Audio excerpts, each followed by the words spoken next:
युधिष्ठिर कहने लगे कि हे भगवान, ज्येष्ठ कृष्ण एकादशी का क्या नाम है तथा उसका महात्म्य क्या है, सो कृपा कर कहिए। भगवान श्री कृष्ण कहने लगे कि हे राजन, यह एकादशी अचला तथा अपरा दो नामों से जानी जाती है। पुराणों के अनुसार ज्येष्ठ कृष्ण पक्ष की एकादशी अपरा एकादशी है, क्योंकि यह अपार धन देने वाली है।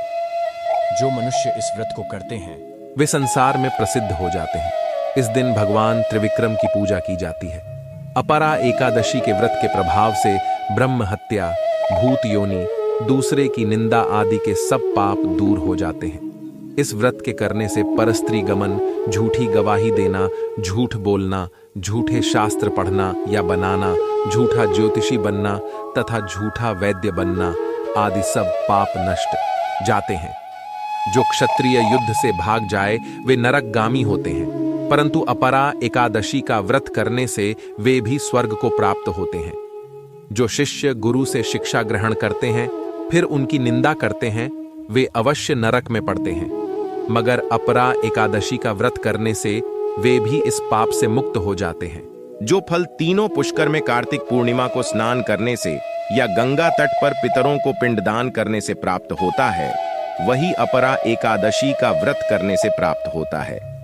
मकर के सूर्य में प्रयागराज के स्नान से, शिवरात्रि का व्रत करने से, सिंह राशि के बृहस्पति में गोमती नदी के स्नान से, कुंभ में केदारनाथ के दर्शन या बद्रीनाथ के दर्शन, सूर्य ग्रहण में कुरुक्षेत्र के स्नान से, स्वर्णदान करने से अथवा अर्ध प्रसूता गौदान से जो फल मिलता है वही फल अपरा एकादशी के व्रत से मिलता है।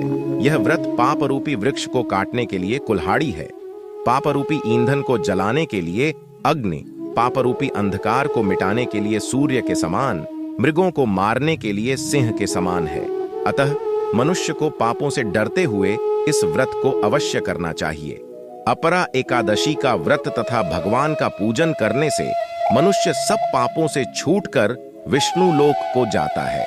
इसकी प्रचलित कथा के अनुसार प्राचीन काल में महिध्वज नामक एक धर्मात्मा राजा था। उसका छोटा भाई वज्रध्वज बड़ा ही क्रूर, अधर्मी तथा अन्यायी था। वह अपने बड़े भाई से द्वेष रखता था। उस पापी ने एक दिन रात्रि में अपने बड़े भाई की हत्या करके उसकी देह को एक जंगली पीपल के नीचे गाड़ दिया।